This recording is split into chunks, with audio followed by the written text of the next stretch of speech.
I need you to hear the brief statement and try.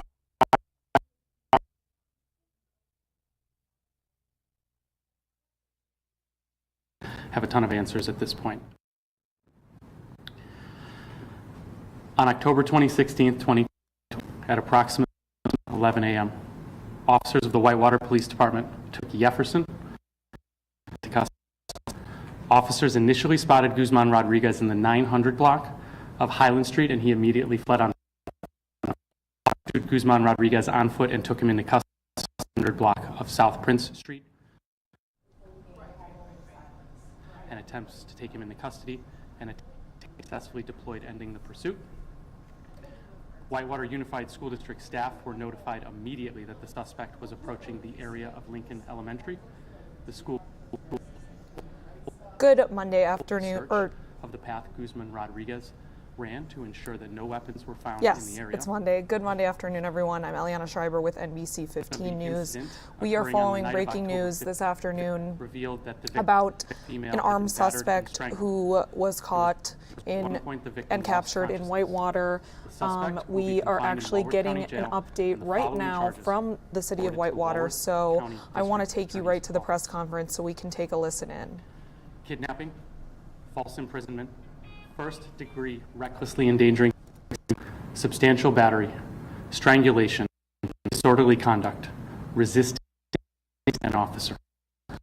The Whitewater provided tips and assisted in the investigation. It is noted that this case has been concluded, and unless a judgment of conviction is made, the defendant is presumed innocent of all charges. Underscore the significance of appreciation for the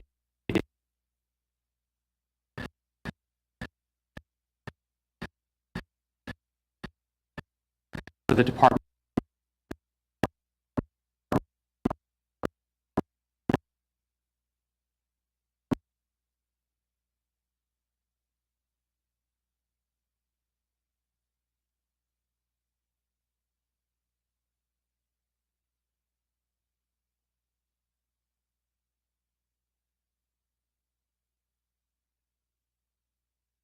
Reductions for law enforcement funding for the city are directly tied to of a reimbursement for dispatch services from UW-Whitewater and in the absence of MSP or municipal payments for police services related to state-owned property and 2025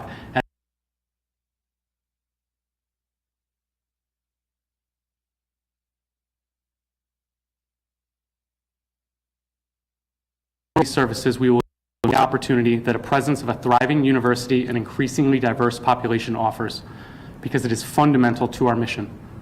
To make Whitewater stronger, we're committed to fostering in both our government and law enforcement.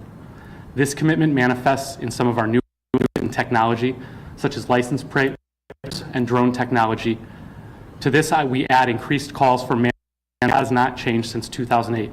And these investments are imperative for our multi-language and mental health services, proactive policing our ever-diversifying community rightfully demands. We wish to express for recent enhancements in shared revenue linked to protective services. However, it's notable that approximately 70% of the $690,000 allocation was promptly offset by the aforementioned cut by government. Despite these challenges faced, today's events remind us of the resilience to our community and the importance of our strong support for public safety. As we navigate these budgetary uncertainties, we remain committed to fortifying our city and law enforcement and working together to ensure a safer and more inclusive Whitewater for all of its residents while hoping for a brighter future. Thank you very much. John Wydell, City Manager. I will take any questions I can attempt to answer, and I will get back to anyone with information I do not have. Go ahead. How dangerous was he? Well, an armed is always dangerous. It's my understanding that the person doesn't have permanent residence in Whitewater, so our officers are looking into that. This person is certainly dangerous to the victim involved, and my heart goes out to her and anyone with it. I'm just thankful that our law enforcement got this wrapped up in under a morning. So short answer, anyone with a weapon is considered dangerous. So they thought he had boarded the garage. Where was the actual assault and kidnapping? Where did that take place? So I don't have a perfect answer to that. I believe it took place in the house he's first entered, but I lack a perfect answer. Make sure that I look into that and get back to you. Go ahead again. Who called for help? I don't know at this time. I'm sorry. I truly wish I had more. Due to the nature of the investigation, a lot of this is being kept, within law enforcement until we have a clearer picture. Was the victim hospitalized at any point? At this time? It's okay. I can keep dealing with it. Yeah. No. These are all questions because I want to know the answer to these questions so I can get you all answers. I don't know at this time, but I will check. Our police chief is in another room on the other side working on this investigation and then meeting with other legislators to talk about the issues that I mentioned in my press release. So please, can you take some notes down and make sure that we're following up on hospitalization for the victim, and then what else did we have? Who called for help? Who called for help? What else? Do you know if the suspect had a prior criminal record?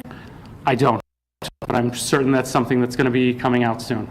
Is it believed that he was on foot the entire time, or at any point was he in a vehicle? I can't remember if that was said at all.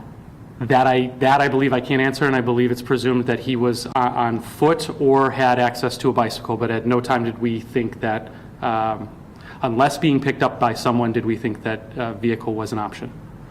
The area that he was arrested, was that a targeted area that police had beforehand, or was it just by chance that they found him on that block?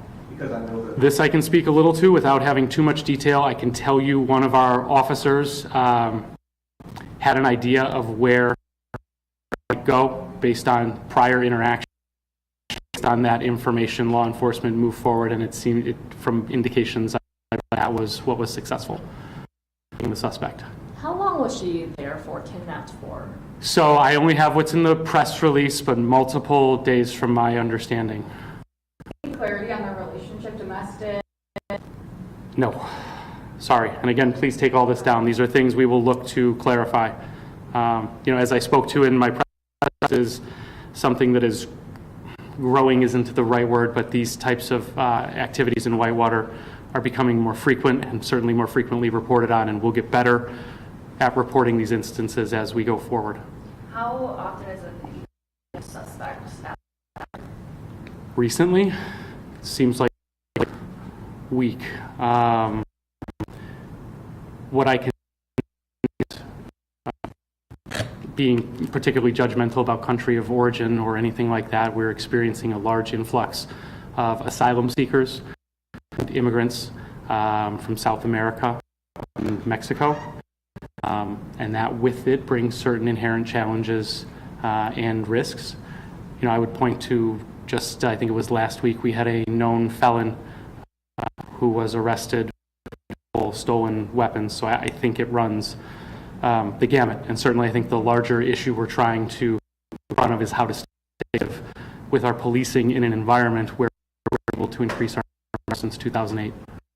We had a lot of people on this concern, people with kids. Obviously there was an increased police presence, but then you have a whole campus of college students. What's your message to, is Whitewater a safe place to live, a safe place for school? Whitewater is absolutely a safe place to live. Any community that is a university community, and any of the communities like ours, including others in Walworth County and across the state that are experiencing challenges such as an increased MLL population. We have about 30% MLL in our school district, and we have approaching 20% special needs in our school district, which represents challenges that are community-wide and far-reaching. A very safe community, and I would point to how quickly this was wrapped up by local law enforcement and to the technology that we've been able to implement to help us mediate our investigations and our results. I also believe it's we're forthright in front of these things when they happen so we can account for them and then certainly take questions and become better informed for everyone moving forward. So we're not trying to draw unnecessary to this incident. However, the nature of the incident itself requires what we're doing. I'll take a couple more questions, and I think my chief of staff wants me to wrap it up. What's the feeling knowing that this was a somewhat quick response from the local, from your police department, that you're able to bring the worry from the folks around? Well, I hope I say and do this correctly, but I believe it was Officer Borchardt? Borchardt? I think I got it right the first time. Officer Borchardt, who was is our Officer of the Year, who was with us, determined the location of the suspect. What I would point to is we have people on our law enforcement staff that have been here a long time. They bring institutional knowledge.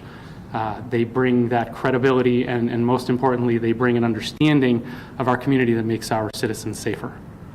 Do you know why these asylum seekers are coming to Whitewater that you've seen in the last couple weeks? Yeah, I can touch on that briefly. And we had a labor attorney conduct a training and put together kind of a brochure and toolkit for our community.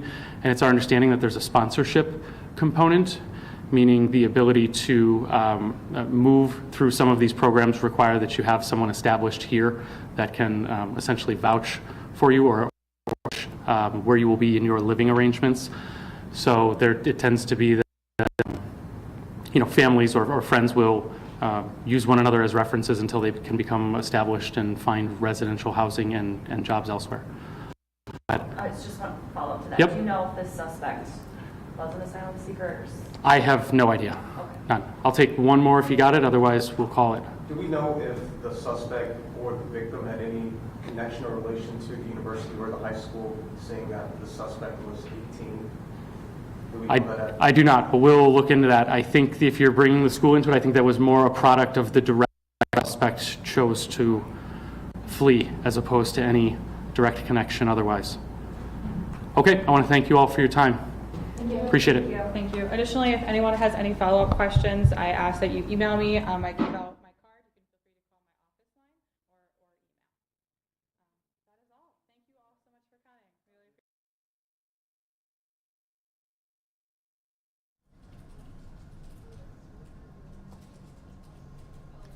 All right, so as you just saw their press conference from the city of Whitewater that we just heard from officials confirming that police in Whitewater have now arrested and taken into custody Yefferson Guzman Rodreguez, a suspect who they have been searching for today. We've been following this all morning after he had apparently had a adult woman held hostage for several hours now. We are learning more details about the actual arrest. We learned that police were able to take the Guzman Rodreguez into custody on the 300 block of South Prince Street, and he initially resisted arrest, and they did use a taser on him. And this was in the area of Lincoln Elementary School, which they actually went into a hold lock when the suspect, Guzman Rodreguez, was in the area to ensure the safety of the students at the elementary school, to make sure weapons were not found in the area, as as we reported earlier, we know that Guzman Rodreguez was armed and considered dangerous, and police wanted to make sure school officials were taking all of the safety precautions. So again, we know the victim was an adult female, and she appeared to be battered and strangled, and apparently lost consciousness at one point when she was being held captive by the suspect. So of course there are still a lot of details we don't know, as you heard in the press conference from city officials there, and we will continue to update you as we learn more about this situation. And you can always follow the latest on NBC15.com for all the latest updates, and we will continue to follow this story and provide you with the latest information. Of course, you can always go to NBC15.com, and we will have updates later this evening, both on air and online.